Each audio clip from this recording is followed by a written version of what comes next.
Doctor couple ഞങ്ങളെ contact ചെയ്തു, husband and wife. ഹസ്ബൻഡിന്റെ നമ്പറിൽ വിളിച്ചിട്ട് വൈഫിനെ ചോദിച്ചിട്ട് ഇങ്ങനെ സംസാരിക്കുന്നു. യെസ്, ആൻഡ് അവർക്കത് ട്രോമ ആയിപ്പോയി.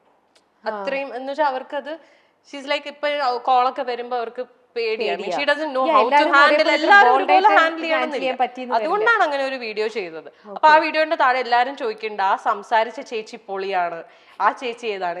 ഇതാണ് ആ ചേച്ചി. വിജിക്ക് എങ്ങനെയാണ്, എവിടുന്നാണ് ഇത്ര ഒരു കോൺഫിഡൻസും ഇങ്ങനെയൊക്കെ സിറ്റുവേഷനെ വളരെ വൈസ് ആയിട്ട് ഹാൻഡിൽ ചെയ്യാനൊക്കെ എങ്ങനെയാണ് വിജിക്ക് ഇതൊക്കെ പറ്റണത്? സാഹചര്യങ്ങളുടെ സമ്മർദ്ദം നമ്മൾ അങ്ങനെ ആയി പോകുന്നതാണ്. അതല്ലേ ഞങ്ങൾ അങ്ങോട്ടും ഇങ്ങോട്ടും സപ്പോർട്ട് ചെയ്താ ജീവിക്കുന്നത്. നമുക്ക് വേണ്ടി വേറൊരാൾ വന്ന് അങ്ങനെ സംസാരിക്കാനുള്ളൊരു അങ്ങനെ നമ്മൾ എക്സ്പെക്ട് ചെയ്യാറില്ല. ലൈക്ക് എനിക്കിപ്പോ ഒരു പ്രശ്നം വന്നു കഴിഞ്ഞാൽ എനിക്ക് വേണ്ടി വേറൊരാൾ വന്ന് സംസാരിക്കാൻ നിൽക്കുമ്പോഴാണ് നമ്മൾ കുറച്ചും കൂടെ നമ്മൾ ഡിപ്പെൻഡഡ് ആയി പോകുന്നത്. അതേ സമയത്ത് നമ്മള് ഡയറക്റ്റ് ആയിട്ട് ആൻസർ കൊടുത്തിട്ടുണ്ടെങ്കിൽ പിന്നെ അവിടെ ഇപ്പൊ ഞാൻ ഇപ്പൊ ഫസ്റ്റ് കോള് കട്ട് ചെയ്തു, അപ്പൊ അവന് ഓപ്പോസിറ്റ് ഇരിക്കുന്നവനൊരു ഇത് വരും, ക്യൂരിയോസിറ്റി. അപ്പൊ വീണ്ടും വിളിക്കും. ഈ വിളിക്കുന്ന ആൾക്ക് ഞാൻ ഇങ്ങനെ തന്നെ ഇവളടുത്ത് വിളിച്ചിട്ട് ഇനി പ്രത്യേകിച്ചൊന്നും ചെയ്യാൻ പോകുന്നില്ല. സോ അതോടെ തീർന്നു ഞങ്ങൾക്ക്. പിന്നെ അങ്ങനെ ഒരു കോള് ഞങ്ങൾക്ക് വന്നിട്ടില്ല. അതേസമയം ഞങ്ങളെ വിളിച്ച് പറഞ്ഞ് വേറെ അവർക്ക് റെക്കറിംഗ് കോൾസ് വരും. ബിക്കോസ് അവര് വീണ്ടും കട്ട് ചെയ്യുന്നുണ്ട്, അവര് ടെൻഷൻ അടിക്കുന്നുണ്ട്. അയ്യോ എനിക്ക് ഇങ്ങനെ സംസാരിക്കും. എന്തിനാ ഇത് പറയുന്ന ആൾ അവർ പറഞ്ഞിട്ട് പറയുന്നു, അവർ പറഞ്ഞു ചേട്ടന് കിട്ടിയോ കഴിഞ്ഞോടെ. ആര്യ വളരെ സെൻസിറ്റീവ് ആണെന്ന് മുമ്പേ ആര്യയുടെ ഫ്രണ്ട്സ് എല്ലാരും വന്നിട്ട് പറഞ്ഞു. വളരെ ഇങ്ങനെ എല്ലാത്തിലും ആര്യക്ക് ഒരു സപ്പോർട്ടിങ് സിസ്റ്റം വേണം. ആര്യയായിട്ട് കുറച്ച് ബോൾ സ്റ്റെപ്പ് എടുക്കാന്ന് പറയണത് ഒരു ആര്യ എടുക്കും. പറയുന്ന എന്താ പറയാ, ആര്യക്ക് ഇഷ്ടപ്പെടാത്ത കാര്യം ആര് മുഖത്ത് നോക്കി വളരെ സോഫ്റ്റ് ആയിട്ട് കൺവേ ചെയ്യുന്നു എന്നാണ് എല്ലാരും പറഞ്ഞത്. വിജിക്കും അങ്ങനെ തന്നെയാണോ തോന്നുന്നത്? അല്ലെ വിജിയും ആ ഒരു ടൈപ്പ് ആളാണോ, അതോ കുറച്ചും കൂടെ ബോൾഡ് ആണോ? ആണ്. എന്റെ നേരെ ഓപ്പോസിറ്റ് ആണ്. ആണല്ലേ? വിജി ഭയങ്കര ബോൾഡാണ്, ഭയങ്കര ബോൾഡാണ്. വിജിക്ക് അങ്ങനെ ഈ പറഞ്ഞ പോലെ she's not a people pleaser, which is very good. അങ്ങനെ ഇന്നത്തെ ലോകത്ത് അത് ഇന്നത്തെ കാലഘട്ടത്തിൽ അത് വളരെ നല്ല. She's not a people pleaser. എന്നാ she knows how to handle people also.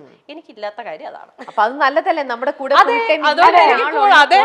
ഒരു കുറവില്ലാണ്ട് നിങ്ങൾക്ക് അത് ഈക്വൽ ബാലൻസ് ഇങ്ങനെ ഒരു ക്യാരക്ടറിനെ എവിടെ നിന്ന് കിട്ടിയായിരിക്കും? ഇത് എനിക്ക് ബഡായ് ബംഗ്ലാവ് കിട്ടിയതാണ്. അതെ, അത് 10 വർഷം എന്നോട് ചോദിച്ചില്ലേ, 10 വർഷം മുന്നേ ഉള്ള ഫ്രണ്ട്സ് ഒക്കെ.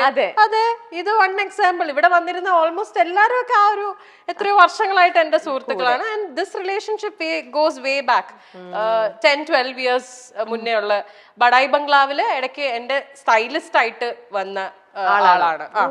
അന്ന് ഞാൻ നമ്മുടെ സോൾട്ട് ആൻഡ് പെപ്പറില് ലാൽ സാറ് ബാബു ചേട്ടനോട് ചോദിക്കണ പോലെ ഞാൻ ചോദിച്ചു, പോരുന്നു എന്റെ കൂടെ എന്ന് പറഞ്ഞ അന്ന് കൂടെ കൂട്ടിയതാണ്. ഞങ്ങൾ ആക്ച്വലി വീട്ടിലേക്ക് ഫാമിലിയാണ്.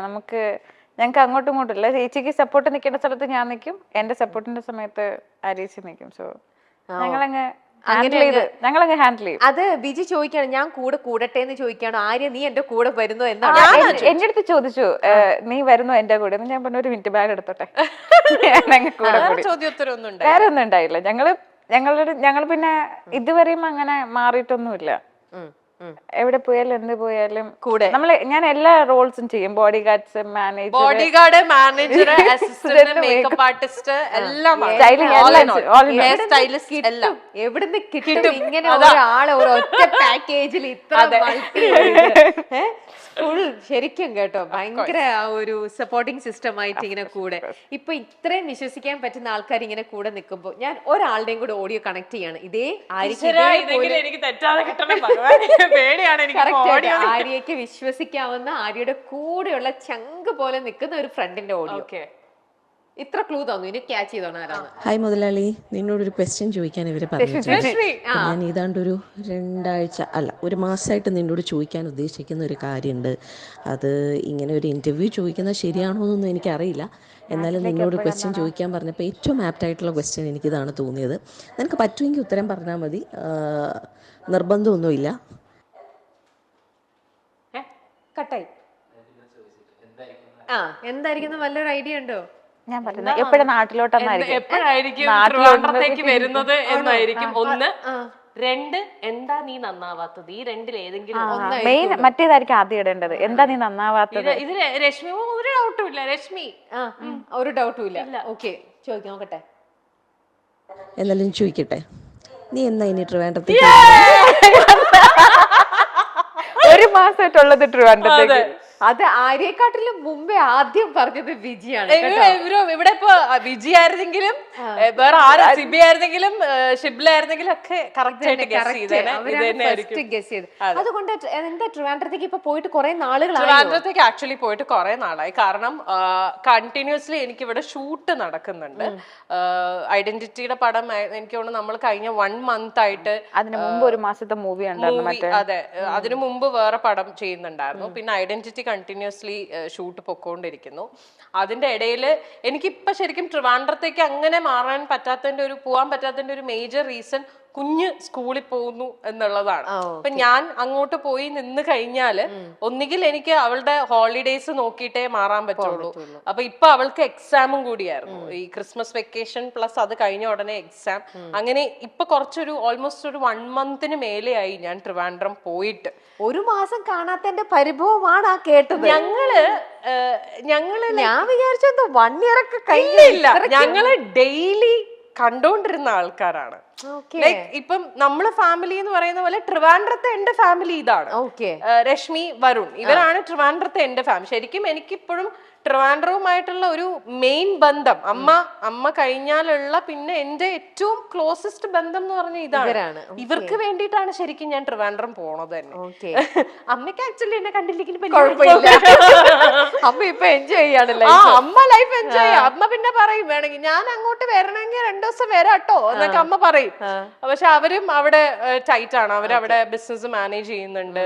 അപ്പൊ അതുകൊണ്ട് അവർക്ക് ഒരു ഗ്യാപ്പ് എടുത്ത് ഇങ്ങോട്ട് വരാൻ പറ്റുന്നത് ഭയങ്കര ബുദ്ധിമുട്ടാണ്. അപ്പം ഞാൻ ശരിക്കും ട്രിവാൻഡ്രം ഇപ്പം അങ്ങനെ പോകുന്നുണ്ടെങ്കിൽ തന്നെ അത് ഇവർക്ക് വേണ്ടി, ഇവരെ കാണാൻ വേണ്ടിയിട്ടാണ് ശരിക്കും ഞാൻ പോകുന്നത്.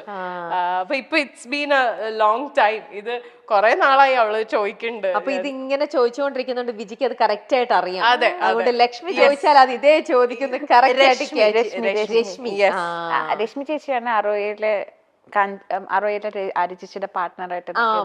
ഞാൻ അറോയ ബൈ ആര്യ ആൻഡ് രശ്മിയിലെ രശ്മിയാണ്.